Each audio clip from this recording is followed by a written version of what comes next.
दोस्तों, भारतीय जनता पार्टी और उनके मुख्यमंत्री आजकल कमाल कर रहे हैं। हम असम में देख रहे हैं कितने गंभीर आरोप मुख्यमंत्री पर लगे और उनकी पत्नी पर लगे।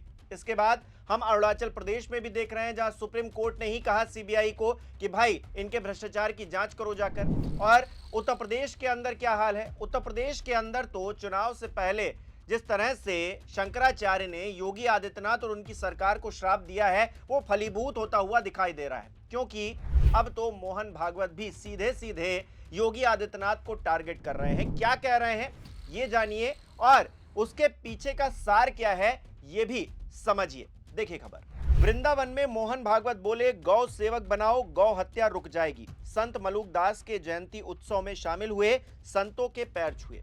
तो मोहन भागवत जी का सीधे तौर पर यह कहना है कि गौ हत्या रोकनी है तो गौ सेवक बनाने होंगे। लेकिन सवाल यह है कि 9 साल से ज्यादा हो गए उत्तर प्रदेश में योगी आदित्यनाथ की सरकार को, और केंद्र में तो 12 साल हो रहे हैं। यानी कि कंप्लीट मेजॉरिटी की डबल इंजन सरकार सालों से चल रही है उत्तर प्रदेश के अंदर, और मोहन भागवत जी कह रहे हैं कि अभी भी गौ सेवक बनाने होंगे ताकि गौ हत्या रुक जाए। पहली बात तो ये कि मोहन भागवत जी एक्सेप्ट कर रहे हैं कि उत्तर प्रदेश के अंदर गौ हत्या हो रही है, जो उस बात का मुंहतोड़ जवाब है जो डिप्टी सीएम केशव प्रसाद मौर्य कह रहे थे कि हमारे रहते गाय को, गौ माता को एक खरोच भी कोई नहीं मार सकता। तो गौ हत्या तो हो रही है, और ये पहले भी भारतीय जनता पार्टी के विधायक हैं लोनी से, वो कह चुके हैं कि 50,000 गाय तो गाजियाबाद में कटती ही हैं। तो इसका जवाब तो आज तक आया नहीं, ना योगी आदित्यनाथ जवाब दे पाए और ना ही उनका पूरा मंत्रिमंडल दे पाया। सवाल यह है कि अब जब मोहन भागवत मंच पर खड़े होकर यह कह रहे हैं कि गौ हत्या तभी रुकेगी जब गौ सेवक बन पाएंगे, तो क्या योगी आदित्यनाथ उन गौ सेवकों में शामिल नहीं है? क्या उनकी सरकार क्या उन गौ सेवकों की मदद नहीं कर रही है क्या, जो इस गौ हत्या को रोक पाए?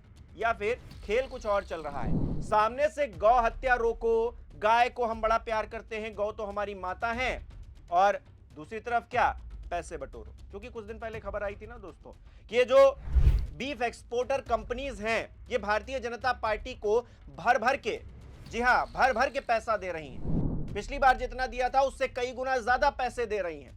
तो फिर कौन मना करेगा कि भाई आप रुक जाओ, या फिर हमारे पास जो पैसा आ रहा है जिससे बड़ा बड़ा इंफ्रास्ट्रक्चर बन रहा है भारतीय जनता पार्टी वालों का, उनके बड़े बड़े कार्यालय, 5 स्टार कार्यालय बन रहे हैं, ये कैसे बनेंगे? उन्हीं पैसों से बन रहे होंगे जाहिर तौर पर। और पीएम केयर फंड में कितना पैसा जा रहा है और कहां खर्च हो रहा है, इसकी तो कोई गिनती नहीं है। अगर उत्तर प्रदेश की मैं बात करूं तो फिर यहां पर सीएम योगी आदित्यनाथ एक तरफ तो गौ माता को चारा खिलाते हुए नजर आते हैं, बड़ा लाड़ दुलार करते हुए नजर आते हैं। दूसरी तरफ मोहन भागवत जी आकर ये कह रहे हैं उत्तर प्रदेश की धरती पर वृंदावन में, ये कह रहे हैं कि गौ हत्या तभी रुकेगी जब आप गौ सेवक बना पाएंगे। तो गौ सेवक योगी आदित्यनाथ अब तक क्यों नहीं बना पाए, इसका जवाब क्या ये सरकार दे पाएगी? क्योंकि मोहन भागवत जी ये सवाल उठा रहे हैं, और मोहन भागवत जी अगर सवाल उठाएंगे तो फिर ये सरकार कहां मुंह दिखाएगी? कुछ और बातों का जिक्र किया है, मैं जरा उन पर भी आपका ध्यान आकृष्ट करूंगा। समाज जैसा बनेगा वैसे ही देश बनेगा। मोहन भागवत जी कह रहे हैं कि वो दिन दूर नहीं जब पूरे भारत की यही सामूहिक इच्छा बन जाएगी। समाज जैसा बनेगा देश भी वैसा ही बनेगा। इसीलिए समाज कैसा हो, इसके लिए हमारे पास संतों की समृद्ध परंपरा मौजूद है और हमें उनका अधिक से अधिक अनुकरण करना चाहिए। लेकिन उत्तर प्रदेश में योगी आदित्यनाथ के नेतृत्व में जो सरकार चल रही है वो संतों का कितना ख्याल रखती है, ये हमने देखा ना माघ मेले के दौरान। शंकराचार्य जो कि सनातन के सर्वोच्च पद पर आसीन संत हैं, हमारे सबके सनातन धर्म के अनुयायियों के लिए वो एक मार्गदर्शक के तौर पर हैं, उनसे ही शंकराचार्य होने का सबूत मांग लिया गया। योगी आदित्यनाथ उनको कालनेमी बता रहे थे। सोचिए, अभी तक माफी नहीं मांगी गई है, और उस प्रशासन से भी एक भी व्यक्ति से सवाल जवाब नहीं किया गया है जिसने उनके साथ इस घटना को अंजाम दिया। तो फिर किस बात का मार्गदर्शन ले रहे हैं संत समाज से हम? और ये जो सरकार चल रही है वो कौन से रास्ते पर हमको ले जा रही है? क्या मोहन भागवत की हिम्मत है योगी आदित्यनाथ से आंख में आंख डालकर ये बात कहने की? नहीं होगी, क्योंकि सब आपस में मिले हुए हैं, सब मिलकर हमको बेवकूफ बना रहे हैं। एक मीम बहुत पहले वायरल हुआ था, ये कुछ उसी तरीके का है।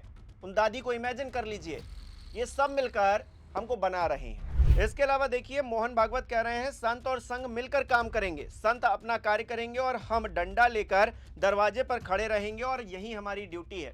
तो भैया जब शंकराचार्य के साथ में अन्याय हो रहा था, उनसे शंकराचार्य होने के सबूत मांगे जा रहे थे, तब ये संघ के लोग डंडा लेकर क्यों नहीं खड़े हुए और क्यों नहीं उनकी रक्षा के लिए आगे आए?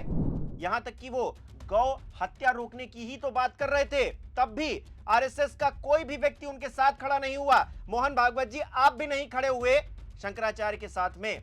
क्या ये देश, क्या ये प्रदेश के लोग भूल जाएंगे क्या?